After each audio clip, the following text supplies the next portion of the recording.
Hello and welcome everybody to the Modern Magic series here at Mythic Games in Littleton, Colorado. I'm your host, Song Kook, and I'm joined by the Master of Thoughtseize. It's Rob. I am the Master of Thoughtseize. Thanks for pointing that out to everyone.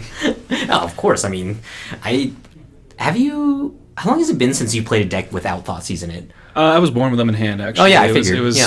I just always never leave home without it. You know, I think it was Josh Wright who was saying that I never leave home without my Lilianas, but he's wrong. It's actually my Theros Thoughtseize is not my Lorwyn one, so here we are. But really excited for this game here. Travis Weeks versus Grant Johnson. Grixis Delver versus Cradle Control. And I really thought Grant was going to be on Grixis, but with the printing of cards like Legolas's Quick Reflexes, I feel like we're going to see some sparks fly as the game gets going here. Holy moly, and Travis Blackwater Underground sees into Foil Ponder. Just says, this is what I'm about. Don't worry about it. As we see him with a Force of Will, Wasteland, Lightning Bolt in hand. And with that, looking at the other side of the table, we see Grant with a whole smattering of cards. Looking at this Ponder, a very beautiful Ponder at that, foil and signed. And black border duels. Yeah, oh my gosh. Wow. Okay. Travis has come prepared. Indeed. So go here to Grant. Yeah, and Grant also, writer from theepicstorm.com, right? Yeah, I don't know if he is still on there at this point, but he did a lot of work there as we see him go out with that mana accelerant off the Bayou. So, he's setting himself up for a potentially explosive turn too. I believe I did see a Guy's Cradle in his hand. So having this creature out on the board is going to do some good things. We see, I believe, a Scalding Tarn fetching here. Yeah, and I mean, this deck, Cradle Control is, how do you say it? Like,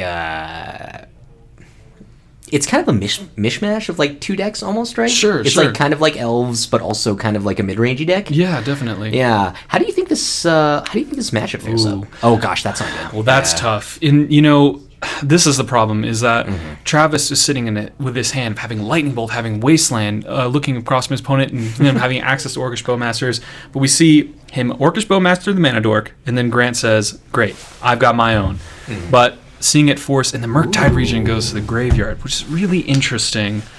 He had to do it. I think that keeping up these Orcish Bowmasters is valuable to have it on the battlefield. As we see the Wasteland come out here, taking him Grant down to 1 mana. And the cards are really flying here. These guys know what they're doing. Uh-oh. Does Grant not have the land drop to make? Okay, Crimson Zenith for 0. Okay, like in that days would have been like awful. Yeah. So he's going to search up his Dryad Arbor. And again, I do believe he has a Guy's Cradle in hand. Okay. So the Dryad Arbor on board, we know he can at least make one more green mana here. But Travis is doing a really great job of interacting. Yeah. And oh god. Yeah. Sweet Guy's Pseudo Wasteland you. Okay, let's go. Oh, 2 more damage. So, I mean, Grant's basically back on 1 mana, right? Exactly, yeah. And this is the thing is, okay, another land at least. Yeah, at the top. It's not bad. Bowmaster. Oh, Bowmaster. Sure. Okay. So, looking at this, the Bowmaster to have on the battlefield, way more impactful to have it on Grant's side than it is to have on Travis' side. Agatha's Soul Cauldron. Yeah. Oh, man. This card has a lot of text on it. We'll look it up for you guys. Quite frankly, it is an engine that can take over games. You can do some really messed up stuff with this. I kind of like Bowmasters with Guy's Cradle. It's kind of funny. Yeah. Yeah, it produces 2 mana. Exactly. It's pretty cool. I was like, how did he cast that? Yeah. Oh, right, Bowmasters. What a good card. Okay. Eating the Bowmasters. Yeah, so Travis indicating that he has cantrips, needs to draw cards if he's killing the Bowmaster. But... Huh. Oh, yeah. Wait. Oh, no. This is a lot of mana. Oh, Grist. And that's... Man, Travis just had no answers for that, huh? That's unfortunate. That's tough. And that's the power of this Cradle Control deck, is you see on one side, Travis, he had so many points of interaction. He killed so many dorks. He had Wastelands, he had Lightning Bolts, he had Orcish Bowmasters, and then Grant said, here's a 3-drop Planeswalker that basically turns off your entire deck. And comboing Grist with Agatha's Soul Cauldron. Oh, so disgusting. Yeah. Gosh, that's... I don't know. Grist was... I mean, I do think it's a really cool card. And, you know, like, I do like, you know, Wizards, you know, printing cards like that. But, oh, my God. The fact that it's a creature outside of any... Right. Yeah. Outside of... Yeah, anywhere but the board, right? Mm-hmm. So, like, even on the stack, it's a creature? Exactly. Yeah, that is... Whew, that is crazy. Yeah, and taking a look at Agatha's Soul Cauldron here, just to give a little bit more context of why this card is so messed up with Grist. It's a legendary artifact for 2 mana. You can spend mana as though it were a mana of any color to activate abilities of creatures you control. So just pretty good static ability. Another one, creatures you control with +1/+1 counters on them have all activated abilities of all creature cards exiled with Agatha's Soul Cauldron, and then you can then tap Agatha's Soul Cauldron to target a card in the graveyard, exile it. When a creature card is exiled this way, put a +1/+1 counter on target creature you control. Mm-hmm. So you exile the Grist. All your cards are Grist. Yeah, which is, like, really confusing. Yeah. But also incredibly powerful. Yeah. And something like Orcish Bowmasters, who comes in and it makes a 0/0 creature with a +1/+1 counter on, I believe. You're already set up. Yeah. Such a good combo. Yeah. So, man, Agatha's Soul Cauldron. What a card. Yeah, what a card indeed. Now we're already flying into game 2 here. Have they already sideboarded? Jeez. These guys know what they're doing, like I said. I guess so. Going to 6 on Travis's side. Let's take a look at what he can do to fight back here. Travis is a maddening hex in his sideboard. I mean, this probably isn't the matchup for it, but holy love to see yeah. that. Let's see. He does have access to Null Rod. I don't think that's exactly where he wants to be. Yeah. Potentially Price of Progress just to do some damage. Oh, man. Pop. That's pretty cool. Yeah. Ooh, Unlicensed Hearse. There we go. Unlicensed Hearse. Definitely good. He also has access to something like a Shieldred's Edict. I don't think that's going to be where he wants to see this, but even maybe something like Counterbalance could be pretty good here if Grant's trying to play a lot of 1-drops. That is, yeah. Yeah, so you see Travis out here with the Dragon's Rage Chandler. Okay, Delighted Halfling from Grant. Okay, very strong up against the opponent who probably has Dazes and Force of Wills and things of this nature. Okay. Bolts? Oh, Brainstorm. All right. Triggers the Dragon Rage Channeler. Welcome to making 1,000 decisions in your Magic the Gathering game. Lightning Bolt, Delver of Secrets. And I couldn't see the third card. But shuffling around a lot of pieces of interaction here. And it looks like he does have a Wasteland in his hand potentially as well. Yeah, and is that a Bowmaster at the very end? That would be very strong. But keeping those 2 bolts in hand, obviously fantastic in this spot. Yeah. Fetching here. Let's see if he has access to something like a Badlands in his deck. I don't think he wouldn't be able to get it in this spot anyway, but he is going to just get another Volcanic Island, so saving that black mana for later. It actually looks like no Badlands in the deck. Yeah. Probably the correct call, frankly. But for a psycho like me, I'm like, just let me have it. Just let me have one more.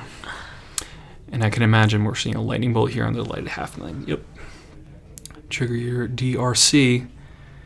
And let's see, we have instant, land. Yep. Yeah, so a little far. Yeah, so he's only swinging for 1. Okie dokie.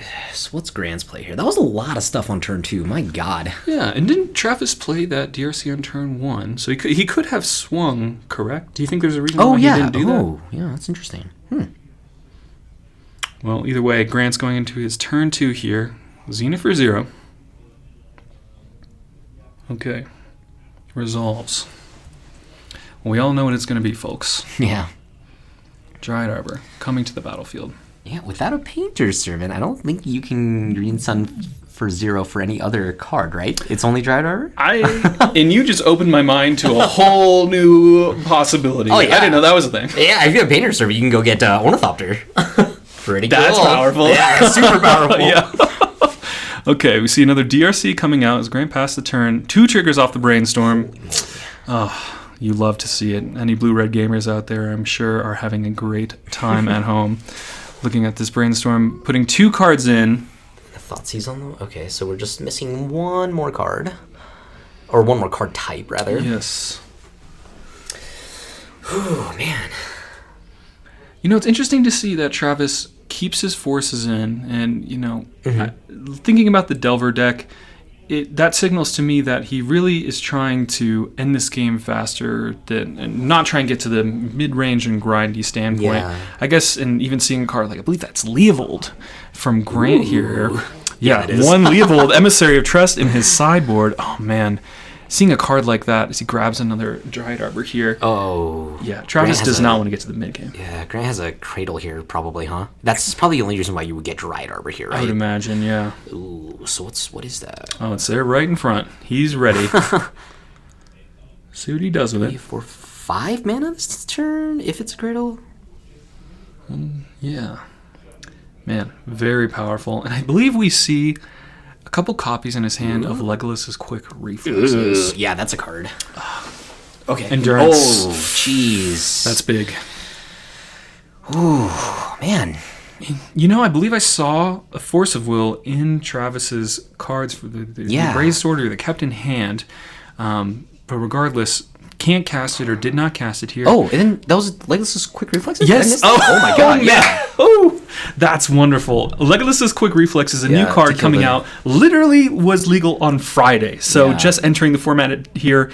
I'll bring up the text here, but one of the modes on it is it can allow one of your creatures that's attacking to fight another creature, I believe. Bite. Oh, bite. Yeah. Even better. Right. So they don't exchange blows. It's just it deals it takes the power, I believe.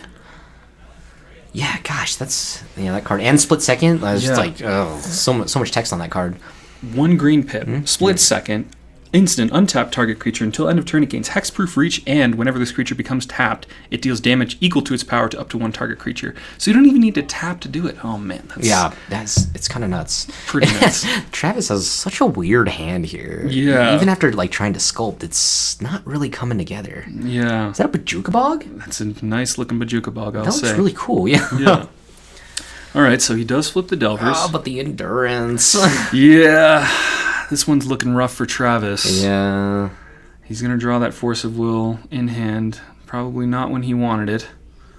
But it's interesting even to see that Travis kept all these Delvers, but I guess that's how he has to win this game. He needs to clear this endurance and just swing for the fences. Yeah, but this deck, I guess, and with no black source, it might be a little tough. Yeah, what's the removal spells he's playing here? Oh, I guess he's got Unholy Heat's not good here either. No. Once you get Endurance, twice you get Bajuka Bogged. Hard to get back there. So we see Travis shuffling his cards. Has to come up with something here. Yeah, this is tough. This is really tough. And all credit to Grant. He's really navigated this in a great way. Blocks the Endurance. Oh, is he just going to have to bolt it, maybe? Yeah, I think that's what's going to have to happen. Yeah, at least it's a creature in the bin. Surveil, instants going in the bin as well. Sure. And then what is this? If this is like a sorcery, that'd be great. Sorcery? Does it like sorceries? Oh, yeah, like Ponder and stuff. Yeah. Likes what he has on top, potentially. Having to think about it. Funny to see and feel such power and strength from it's a wasteland. 2 Dryad Arbors on the other side of the battlefield, but they just represent so much mana here. Yeah. And just like that, Travis, he is one type away from having Delirium. So definitely still a game, but I can understand where he's coming from. Sees the wasteland on top. I know he wants to get rid of these Dryad Arbors, these Gaia's Cradles, all of this. What's no play from Grant? What does he have? I think he has more copies of Legolas's Quick Reflexes. Yeah, or Endurance. God, Endurance would be awful. Oh, no, I'm just shaking it. Yeah. Endurance would be wonderful here, as we do see a Daze in Travis's hand. Poopy Daze. How many Dryad Arbors does Grant play? Let's see. Yeah, that's a good question, actually. Just looking at his list. I can read, I swear. There's 2 Dryad Arbors. Okay, so that's all of them. Yeah. I guess he probably don't want any more than that, but I could see the 1/1 army come out. God, so on Travis's side, although I guess like Grant doesn't have too much going on his board. I was gonna ask what Travis can do to kind of potentially turn this around, but I guess he's not that far behind. Exactly, yeah. Counting mana. Oh man. Does he have Cradle Hoof in his hand? Does he have Cradle Hoof in his deck? I don't know, actually. He does. Okay. First card on the list, Cradle Hoof Beam. Agatha's Soul Cauldron. Okay, well, this is what you're saving the Force for, right?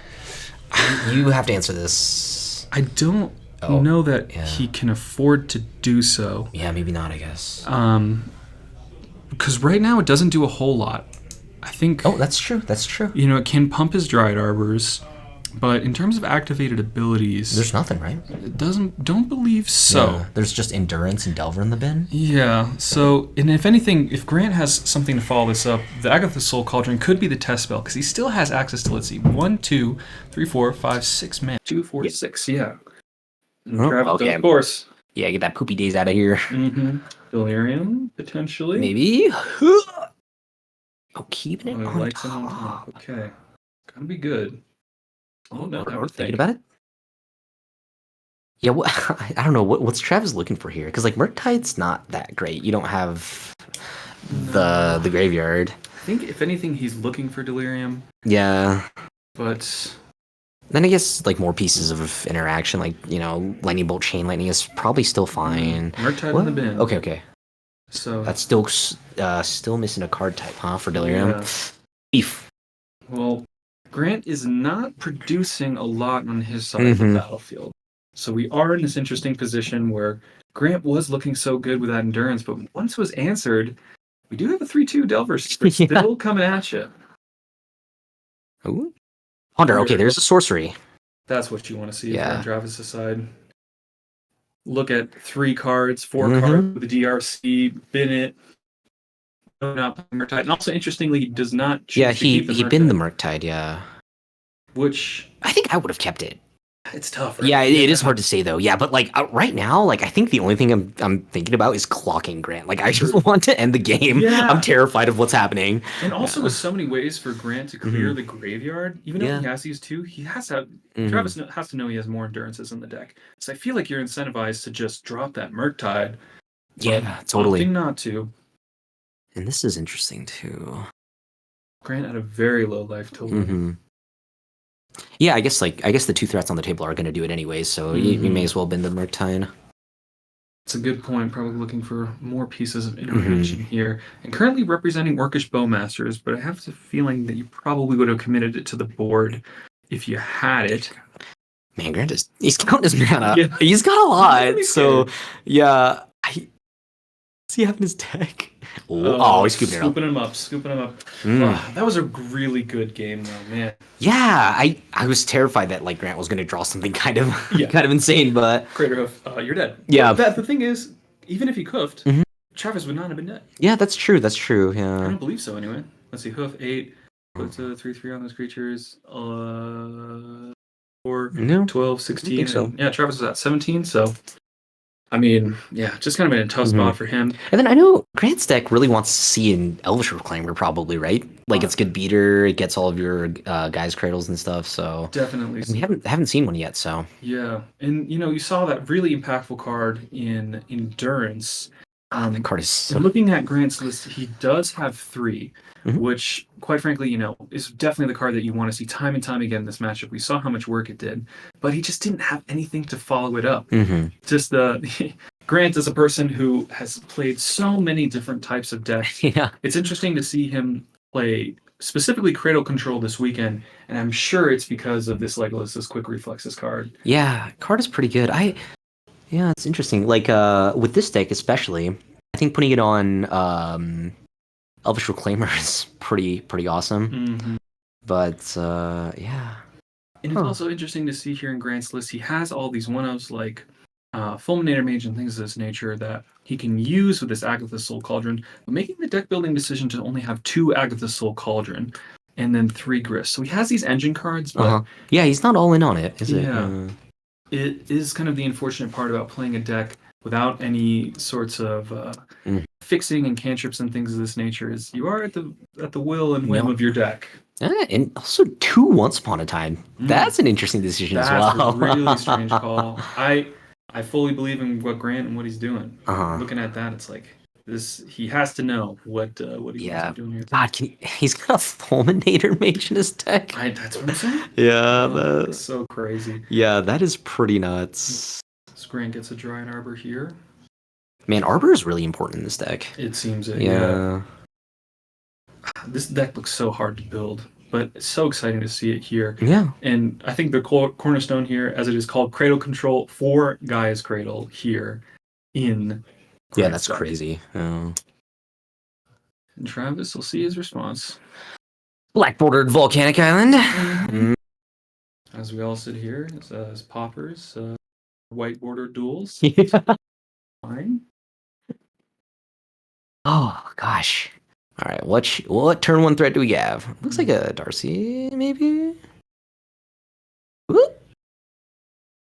Thinking about it. He has options here. I believe there's a Delver Secrets in hand too. Darcy. Okay. Which one would you lead with if you had a Darcy or a Delver Secrets? Probably the Darcy, just because you want to keep. Ugh.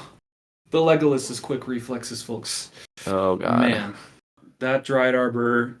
Grant's got to feel really good when he does that. He did that last game and still lost, but that was so sick. Yep, and here's Elvish Reclaimer. This is Force of Will. Yeah, Travis knows that Elvish Reclaimer is a big deal this game. So that means like no lightning bolts or anything in hand. Eesh. Draws another land here. We'll see if he needs it. Does look like he has a lot to work with.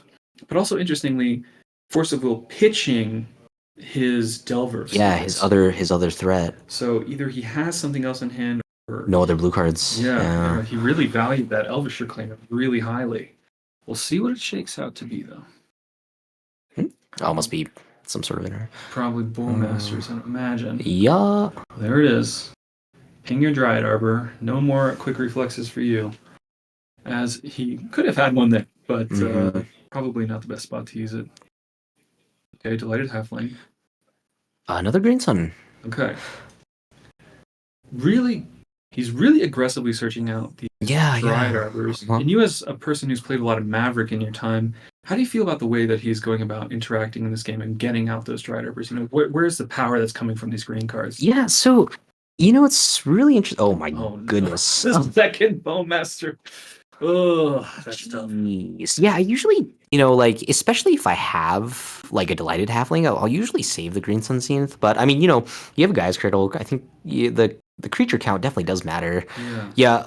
Unfortunately, against like board wipe control, which looks like Travis is playing. Right. Like that's pretty tough. Oh, the Thoughtseize. Oh yeah, may as well. Dismember Grist. Oof. Whoa, what do you take? I imagine you gotta take that Grist. Okay. And he has Dismember, and you're saying, great, I have permanents that don't matter, but do have power and toughness. So Travis in a very good position. Thing? Oh, the bolt. Why not? That's so rough for Grant. Oh, man. Yeah, especially because Delighted Halfling being a 1/2 actually matters. Right, yeah. Gosh. What do we got? These Bowmasters are coming in as draw for turn beside you. Okay. So currently, if he's dismembering something, he's paid full Monty 4 life for that. Ooh, Travis, he's coming back. Okay. Oh, Fiend Artisan. Oh, and there's the concession. Force of Will on the Wow, man. Dang.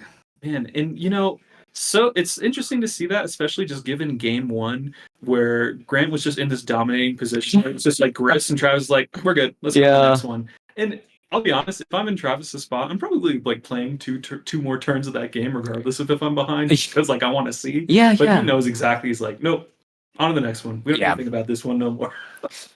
Oof. Man, it's interesting because I felt like both players were kind of action light in all those games. I think, So, Travis just feels like just put on such a great showcase of like what the Delver deck can do, though. Because I'm sitting over here like these cards are kind of like all anemic, but he chose and found his spots. Or even in game 3 where he's just like, how about I just kill everything? Yeah. And Grant's sitting there like, great, yeah, sure. Man, so rough, but at the same time, still 2 really awesome players here that have come to a lot of legacy events in our local scene, and they're seasoned. They know what they're doing. They're coming out, and you can see just from how fast they're playing these games. They they know what their legacy is about. They know what their decks is about, and I believe we will have Travis going to speak a bit about it here soon. Nice, but. With that, thinking about Grixis Delver and just in general, Delver versus Cradle decks in your position, playing the green decks, what is that matchup normally like? Gosh, I don't know. It's God, what am I trying to say here? The matchups I think are are awesome. Especially like I always love playing against decks like Delver or Murktide, and because a lot of times you do have like very, very good games. It's not like oh, I got like comboed out on turn 3 or anything like that. So they tend to be really interactive, and I think they're extremely fun. Granted, I don't play anything quite like what Grant is playing right now.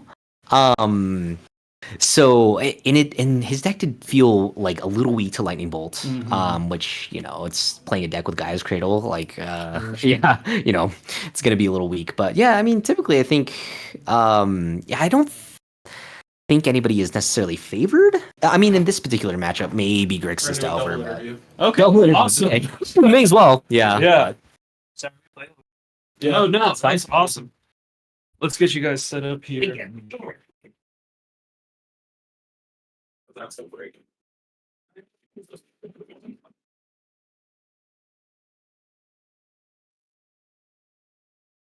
All right, we are back here with Travis and Grant after playing what was a blistering fast round 3.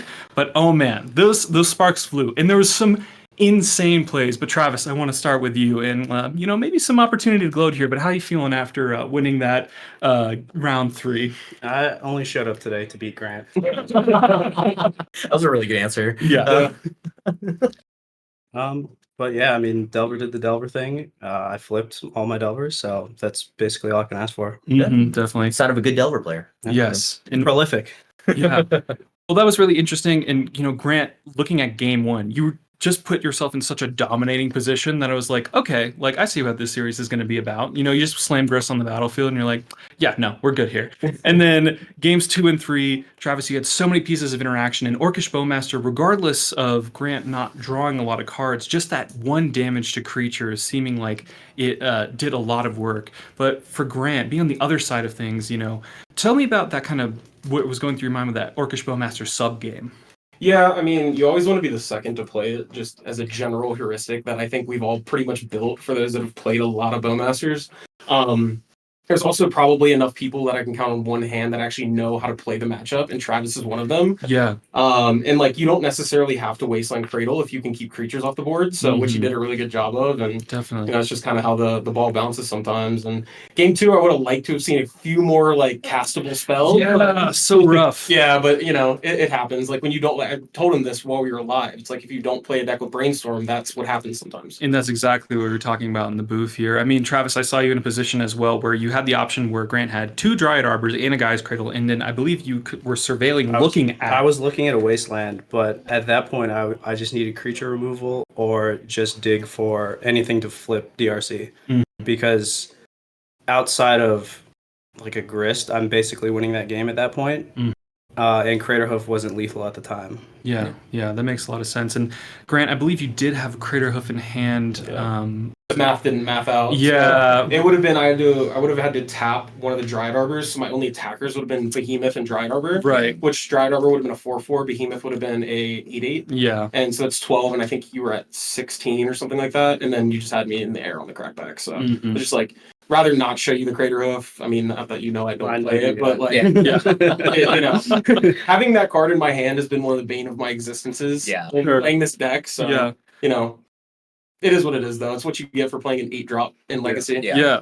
Well, tell me a little bit about Legolas's quick reflexes here. We saw it do some insane things where you're just like, all right, take your DRC offline, and then now I'm going to Legolas's quick reflexes, Dryad Arbor, kill your DRC, swing in. Like, you had to do what you had to do, but how did it feel? I mean, the card felt really strong. I think there was a couple spots where I would have liked to have held it defensively. But like, I just get so excited when I look at the card like that. I'm just like, let's just slam it and like get some stuff off the board. Yeah. I think if I kept it defensively, the game would have been different. I still probably lose that game 3, even on the defensive end, because you were just so flush with the removal. I don't know if it would have mattered, to be honest. But it is cool to say like tap for green, quick reflexes, untap, move to combat, attack, deal 1 damage, and then take 1. It's like pretty sweet. And also, you can't interact with this because I have a hexproof creature and a split-second instant. So It seems very powerful here. And then Travis, just thinking about, you and Grant have been talking about how you knew what each other is playing. You pretty much know the deck list that you guys are on from what it sounds like. So going into this game as the Delver player, knowing what points you have to press on, what are you thinking when you're going to sit down and play against Cradle Control, but also Grant specifically? Mainly it's just flip your Delvers, get your DRCs online, and keep Endurance off the board or Grist off the board. And you just have to kill all his small little creatures until a certain point where it doesn't matter anymore. If I'm way ahead on board, then I want to start finding Force of Will for his big stuff. But if I can get creatures down early and then keep him off creatures, the cradles don't matter anymore, and I just have to worry about his bombs. Makes a lot of sense. Yeah. Sure. Yeah. Keeping Delighted Halfling, I think you killed 3 in game Yeah, 3. that's- And I was holding Grist the whole time. Yeah. I'm like, oh, if I can Yeah, just Delighted kill that. Halfling is like a snap kill. His Reclaimers I have to kill on the spot. Yeah, we saw you Force of Will, a Reclaimer, and pitching, which I didn't see that you had another Bowmaster. You had a Bowmaster in hand, but your DRC died. Yeah, you pitched the Delver, and then you're really leaning on the Bowmasters, it felt like. in game Right, 3. yeah, that Bowmaster just kind of had to bring it home. Yeah. At that point. Yeah, which, hey, you said near it did. Grant, one thing specifically talking about your deck, though, you had a lot of really interesting deck building decisions that I saw on your list, like 2 of this, 1 of this, 2 of this. Agatha's Soul Cauldron, an incredible and powerful magic card. You're playing 2 of them. How much of your deck did you build around this specific card and that interaction? And can you tell me a little bit more about just like the process going into that? Yeah, I think when you play 8 Zeniths, so 4 actual Zeniths and 4 Fiend Artisans, as long as just and then naturally drawing the 1 of card, you effectively have 9 copies of anything you need at a given time, as long as your board state supports it. So last second inclusion was Fulminator Mage. Yes. Because I wanted to turn all my creatures. So for those that don't know, the interaction is to turn all my creatures into strip mines. It hasn't come up yet, but I took out the initiative creature, the Undermountain Adventure for that. But Soul Cauldron, I wish I could play more of it, but it is a legendary artifact, and I'm also a Collector Oof deck. So I have to kind of toe the line of which plan am I on? Because if I'm against an artifact deck, I likely can't do too many Cauldron things because I'm going to want to stick Oof. Sure. But basically, the whole deck is designed to be 4 of all the important stuff, and then the rest of it's a toolbox. Yeah, makes a lot of sense, and very cool deck as what it is. And I know Cradle Control, there's a lot of different variants of how you can build it. But before we go back outside and let you guys have some time between rounds, I want to turn it over to Travis here. 2 things for you. First and foremost, thinking about this Grixis Delver deck, I know you've been playing a lot about it. Going into this weekend, are there any sort of specific card decisions that you're trying to hedge by including into your deck and anything like that? I think keeping Price of Progress in the board has still been lights out. Both rounds 1 and 2. It got me there. I went heavy on removal, and I added the Thought Seizes. Just for the additional chance to hit Delirium, and sometimes it just hits. It also misses all the time. It was, and apparently there's Motobug in paper, but for the most part, it's just standard Grixis shell. Nothing special, nothing new. It does the Grixis Delver thing. Sure. You also haven't had an easy matchup yet today, which is something worth highlighting. What were your matchups today? I had 4-5 color control. One of the piles. Pile control. Pile control. Stock? They had Bean. I didn't see it. Uro, Leovold. Yeah. Pile. And then I played lands round 2. Price Progress. You got there. Yeah, Price Progress, Bolt, still good cards. Yes. How much did you Price Progress them for? 12. I love to hear that. Just the last thing for you both. Or go ahead. No, I was gonna say we should have a Price of Progress counter. Like, let's total up how much damage you've dealt on the day. Seriously. Progress. The most I've ever done in one shot was 22. Oh my god. Yeah. Was that against lands or just some extraneous? It was, we were at parity for like 10 turns, and they just kept playing lands, and then I had no cards in hand and found Price Progress and on the stack. I think I win. Whoa, nothing like a perfect 20. Exactly. No creatures on board, I just got a price. Who needs Price in a dream. Yeah. With that, anything that you guys have to mention or want to say to the folks at home? Shout out to Joel Alexander if he's watching. He actually taught me and Travis like how to play legit Magic. Nice. And then Travis and I also basically started playing Magic together. We were roommates back when we picked it up over COVID. So you guys really knew the deck list. Is what We also know how each other plays. Yeah, very true. Yeah, that's why it was so fast. Exactly. Yeah, so. Yeah, just game 1, Grist, you're like, we're good. We're good. We just keep going. Yeah. You don't want me to have my on-stream moment? Yeah. It was great. Yeah. Anything for you, Travis? Shout out Joel Alexander. Love Awesome. that man. All right. Thanks for joining us, guys. We really appreciate it. And thanks for everyone at home tuning in, watching MMS number 9, this legacy tournament here at Mythic Games in Littleton, Colorado. We'll be back for round 4 shortly.